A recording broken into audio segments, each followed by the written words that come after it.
औज़ुबिल्लाहिमिनश्शैतानिर्रजीम बिस्मिल्लाहिर्रहमानिर्रहीम। Dear students, आज का हमारा जो लेक्चर है वो है सेकंड ईयर बायोलॉजी की बुक से coordination and control in animals. ये हमारा टॉपिक है। तो सबसे पहले जो कोऑर्डिनेशन लफ्ज़ जो कोऑर्डिनेशन है उसको हम डिस्क्राइब करेंगे। कोऑर्डिनेशन लफ्ज़ की माना है एक दूसरे की मदद। मीन्स जो हमारे इंटरनल ऑर्गन्स है वो एक दूसरे की हेल्प से ये पूरा सिस्टम चलाते हैं। Means coordination and control in animals and control in animals. ये थर्ड ईयर का जो है थर्ड चैप्टर है।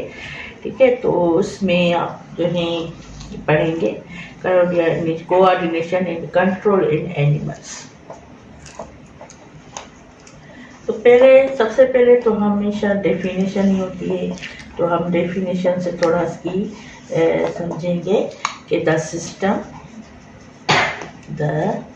System of the body that provides coordination, यानी जो हमारे बॉडी का सिस्टम है जो किसी को help they, coordination they through electric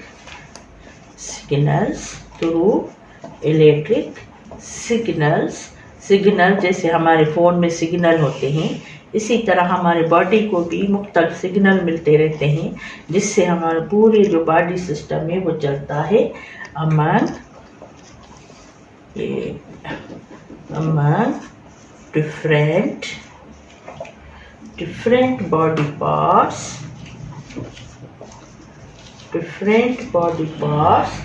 for the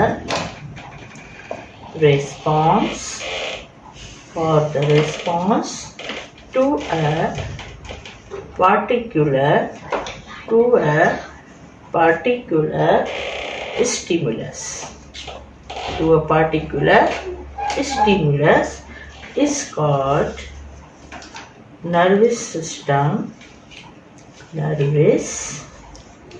system means हमारे नर्वस सिस्टम को जो बॉडी पार्ट्स की मदद से जो मुख्तलिफ सिग्नल मिले उस पूरे सिस्टम को चलाने के लिए हम उसको क्या कहेंगे, coordination and control in animals. Means इस सिस्टम के थ्रू हम एनिमल अपनी बॉडी को कंट्रोल करता है। जिस तरह हमने सेल में पढ़ा कि न्यूक्लियस पूरे सेल को कंट्रोल करता है, इसी तरह हमारे जो बॉडी में ब्रेन है, नर्वस सिस्टम में, वो पूरी हमारी बॉडी को कंट्रोल करता है। तो डियर स्टूडेंट्स, अगर आपको एमसीक्यूज में आ जाए कि neurology, what is the neurology, तो आपके बुक में ये न्यूरोलॉजी की भी डेफिनेशन बताई गई है। The study of the structure of nervous system is called neurology. लिख लेती हूँ, the study of the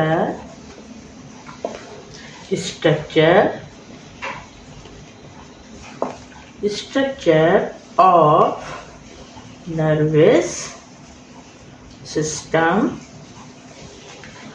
is called neurology।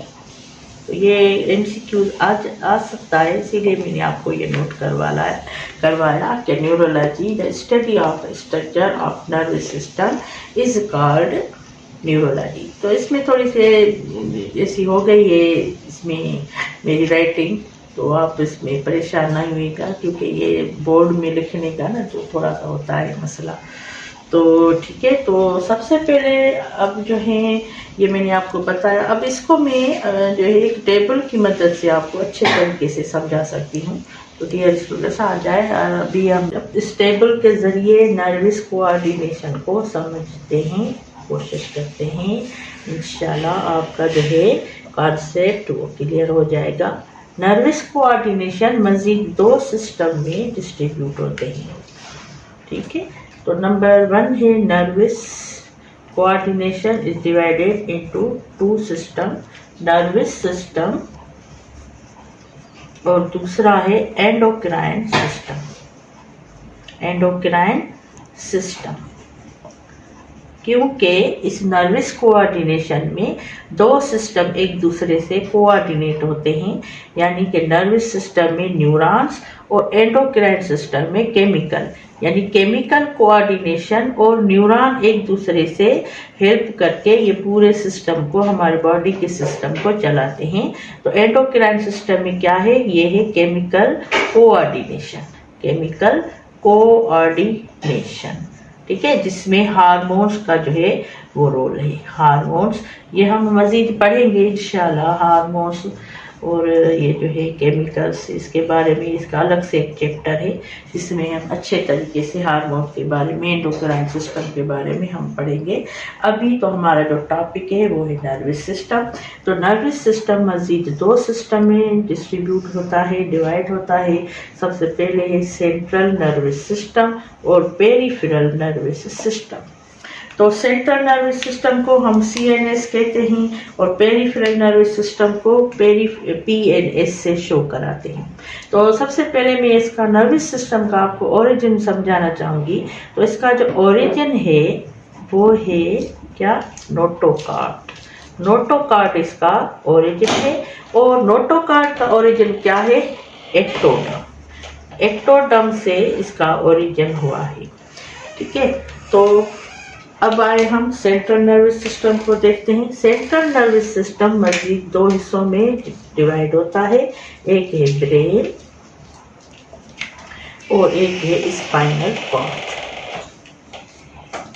इसको सेंट्रल क्यों कहते हैं, क्योंकि ये हमारे बॉडी के बिल्कुल मरकज़ में ये दो चीज़ें जो है ब्रेन और स्पाइनल कॉर्ड होते हैं। और जो पेरिफेरल नर्वस सिस्टम है वो हमारी पूरी बॉडी के जो सराउंड है उसको ये कवर करता है, पेरिफेरल नर्वस सिस्टम, ठीक है ना। लफ्ज़ पेरिफेरल इंग्लिश का ही वर्ड है जिसको, इसकी मतलब है सराउंडिंग। तो ये सराउंडिंग इसका मतलब है, तो इसीलिए इसको हम कहते हैं peripheral nervous system.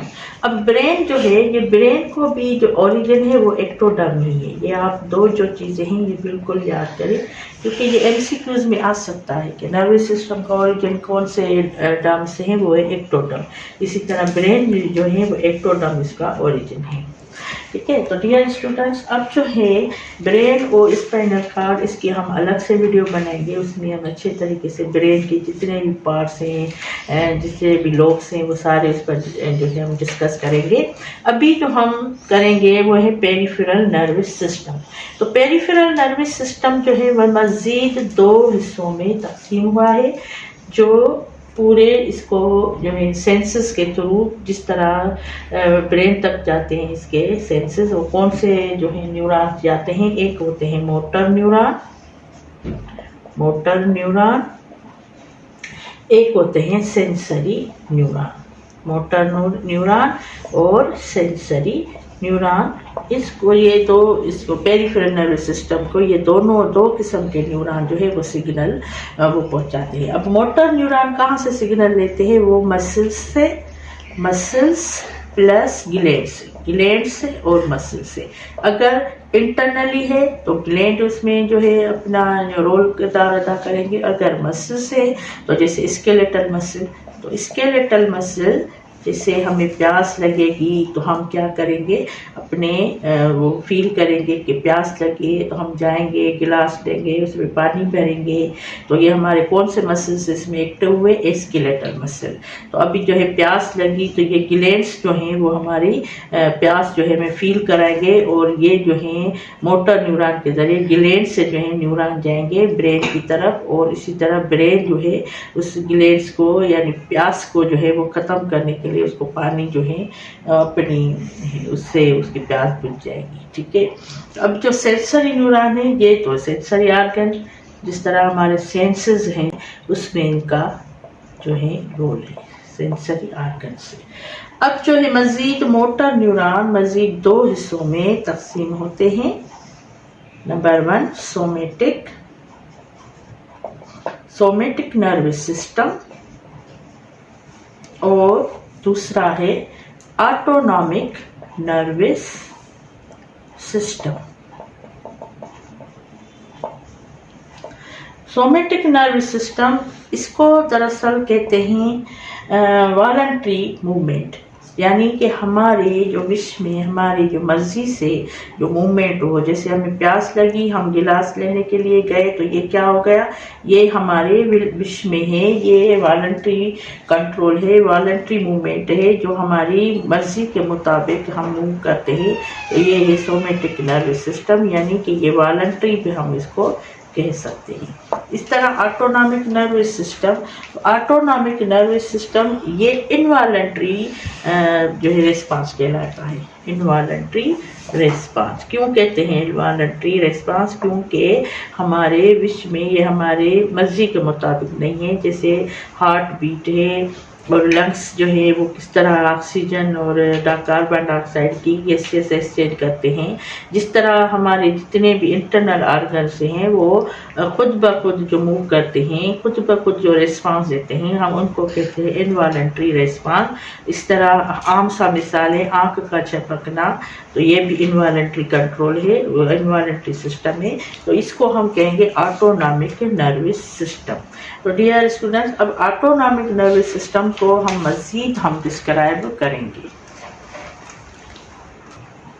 Autonomic nervous system को हम मज़ीद अलग से समझेंगे ताकि चीज़ क्लियर हो जाए। ऑटोनॉमिक नर्वस सिस्टम, अब इसको हम कैसे बताएंगे? ऑटोनॉमिक नर्वस सिस्टम मज़ीद दो सिस्टम में डिवाइड होता है। एक होता है सिंपैथेटिक, वो एक होता है पैरासिम्पैथेटिक,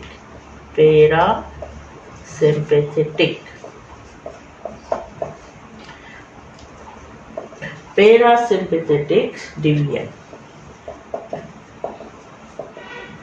ठीक है, अब सिंपैथेटिक क्या है? सिंपैथेटिक जैसे हमारी कोई कभी कभी हमारे साथ ऐसी सिचुएशन हो जाती है, जैसे इमरजेंसी में कोई भी ऐसी सिचुएशन आ जाए, कोई अचानक हम पर हमला कर दें, तो फिर हम जो है अपने आप को या तो बचाएंगे या तो हम उसी पर हमला कर देंगे।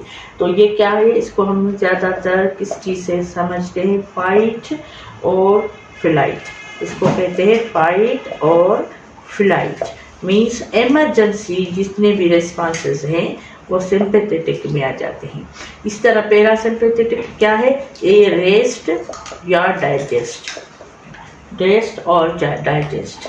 जिस तरह इंसान रेस्ट में होता है, कोई भी काम नहीं होता, बिल्कुल सुकून में होता है, तो हम जो है वो रेस्ट में होते हैं, तो इसमें जो है डाइजेस्ट यानी मेटाबॉलिज्म भी हमारा जो है वो तेज़ हो जाता है। जिस तरह कोरोना की अभी कंडीशन आई, तो हम कोरोना में घर में बैठे थे, रेस्ट में बैठे थे, तो कुछ ना कुछ खा रहे थे, कुछ ना कुछ जो है वो हम जो है यूटिलाइज कर रहे थे, और इसी तरह इसको पैरासिम्पैथेटिक डिवीजन में ये चीज़ें आ जाती हैं। ठीक है, तो डियर स्टूडेंट्स, अब हम मज़ीद एक और टेबल बनाएंगे जिससे पैरासिम्पैथिक और सिम्पैथिक को मज़ीद जो है इसका पैरामीटर जो है वो हम देखेंगे कि किस तरह होता है। तो डियर एक छोटी सी टेबल है जिससे हम सिंपैथेटिक और पैरासिम्पैथिक इसका जो है पैरामीटर हम देखेंगे कि किस किस कंडीशन में सिंपैथिक और पैरासिम्पैथिक में जो है वो आ जाते हैं। तो सबसे पहले हम जो है इसमें 3 जो है टेबल बनाएंगे। एक में लिखेंगे पैरामीटर, एक में लिखेंगे सिंपैथेटिक और एक में लिखेंगे पैरासिम्पैथेटिक।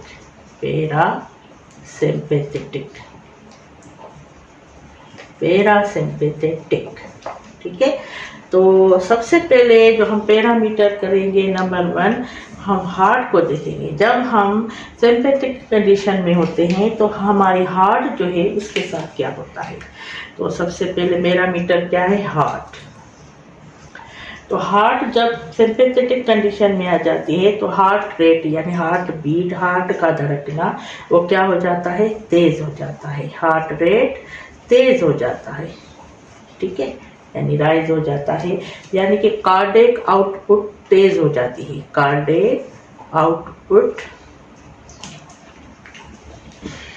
तेज हो जाती है, राइज हो जाती है अगर हम सिंपैथेटिक में हैं तो। सही है। और अगर हम पैरासिम्पैथेटिक में है तो इस हार्ट के साथ क्या होता है, तो कार्डियक आउटपुट जो है वो यानी कम हो जाता है, कार्डियक हार्ट रेट कम हो जाता है, तो कार्डियक रेट भी, आउटपुट भी कम हो जाता है। ठीक है, अब आ जाते हैं आइज पर। जब हम जो आइज है ये पैरामीटर है, जब हम सिंपैथेटिक कंडीशन में होते हैं तो आइज के जो हमारे प्यूपिल हैं उसके साथ क्या होता है, प्यूपिल डायलेशन में आ जाते हैं। डायलेशन यानी फैल जाना। हमारे आँखें जो हैं कोई ऐसी जो चीज़ देखते हैं अचानक हमारे पास यानी अजीब लगे तो क्या हो गया, हमारी आँखें फटी की फटी रह जाएंगी। ये क्या है, सिंपैथिक कंडीशन है। ठीक है, तो अब जो है इस पैरासिम्पैथिक में क्या होगा, कंस्ट्रिक्शन हो जाती है, आप प्यूपिल जो है वो कंस्ट्रिक्शन में आ जाते हैं। ठीक है, तो अब जो है लंग्स के साथ क्या होता है, जब लंग्स सिंपैथिक कंडीशन में हो तो क्या होता है, ब्रीथिंग रेट, ब्रीथिंग यानी हमारे सांस जो है तेज तेज सांस निकलते हैं उसके राइज हो जाता है। ब्रीथिंग रेट जो है वो राइज हो जाता है, यानी ब्रोंको डायलेशन हो जाती है, ब्रोंको डायलेशन हो जाती है, यानी दिल यहाँ जो तेज तेज सांसें लेंगे तो उसको कहेंगे ब्रोंको डायलेशन। इसी तरह जब हम पैरासिम्पैथिक में होते हैं तो क्या होगा, ब्रोंको कंस्ट्रिक्शन हो जाएगी, यानी ब्रीथिंग जो है रेट वो नॉर्मल हो जाएगा, यानी ब्रोंको कंस्ट्रिक्शन। इस कंडीशन को कहेंगे ब्रोंको कंस्ट्रिक्शन। जब हम पैरासिम्पैथिक में होंगे तो ब्रोंको कंस्ट्रिक्शन यानी कम सांस, नॉर्मल सांस हो जाएगी। ठीक है, नंबर 4 में आ जाते हैं गैस्ट्रो इंटेस्टाइनल ट्रैक्ट। अब उसके साथ क्या होता है, यानी जब हम सिंपैथिक कंडीशन में होते हैं तो क्या होता है, नो डाइजेशन, डाइजेशन बिल्कुल स्लो होती है, नो डाइजेशन। ठीक है, तो इसी तरह जो है पैरासिम्पैथिक में क्या होता है, मोर रेट ऑफ डाइजेशन होगी, मोर रेट ऑफ डाइजेशन होगी। मीन्स इसमें जो है भूख लगेगी, प्यास भी लगेगी, भूख लगेगी, प्यास लगेगी। ठीक है, ज़्यादा वो खाएगा, जो पैरासिम्पैथिक कंडीशन में ज़्यादा भूख लगेगी। ठीक है, अब आते हैं एड्रेनल ग्लैंड्स। एड्रेनल ग्लैंड्स के साथ क्या होता है, जब हम सिंपैथेटिक कंडीशन में होते हैं तो इमरजेंसी हार्मोन रिलीज होते हैं, इमरजेंसी हार्मोन्स रिलीज होते हैं, हार्मोन्स रिलीज होते हैं, इमरजेंसी हार्मोन्स रिलीज होते हैं। ठीक है, ये हो गया रिलीज। अब जो है एड्रेनल ग्लैंड, अब क्या पैरासिम्पैथिक में भी रिलीज करते हैं हार्मोन? नहीं, नो हार्मोन, कोई हार्मोन रिलीज नहीं होगा जब हम पैरासिम्पैथिक कंडीशन में होते हैं। ठीक है, तो अब जो है 6 नंबर पर एक चीज है मिक्ट्यूरेशन, मिक्ट्यूरेशन, मिक्ट्यूरेशन।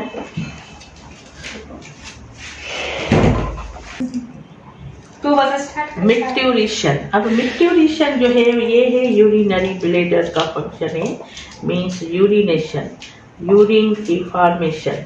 मिक्ट्यूरेशन जब हम सिंपैथेटिक में होते हैं तो यूरिन जो फॉर्मेशन है वो नो यूरिन, यानी यूरिन फॉर्मेशन बहुत ही कम होगी जब हम इमरजेंसी में होते हैं, तो नो यूरिन। अब पैरासिम्पैथिक में जो है मोर यूरिन जो है वो प्रोड्यूस होगा, यानी बार बार जो है वो फील होगा यूरिन, तो ये पैरासिम्पैथिक में। अब आखिरी जो है नंबर 7 वो है स्वीट ग्लैंड्स।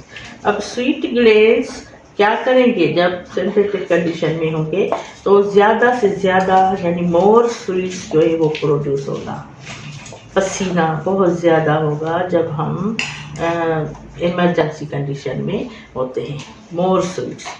ठीक है, ये समझ लें इसको, मोर स्वीट्स। और ज़ाहिर है जब हम रेस्ट में होते हैं तो कोई पसीना वगैरह नहीं आता, नो स्विच। तो डियर स्टूडेंट्स, ये all about sympathetic and parasympathetic आपको जो है ये टेबल के ज़रिए मैंने समझाने की कोशिश की है।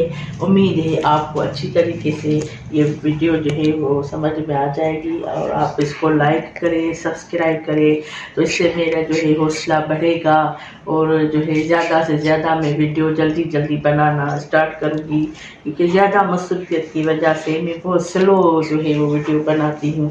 अगर आपकी तरफ से मुझे अच्छी तरह से कोई जो रिस्पांस मिला या अच्छी जो है मुझे मोटिवेशन मिली, तो इंशाल्लाह मैं जल्द से जल्द जल्दी वीडियो जो है वो बनाऊँगी और मेहनत करूँगी और भी ज़्यादा। ठीक है, तो इंशाल्लाह नेक्स्ट वीडियो तक इंशाल्लाह अल्लाह हाफिज़।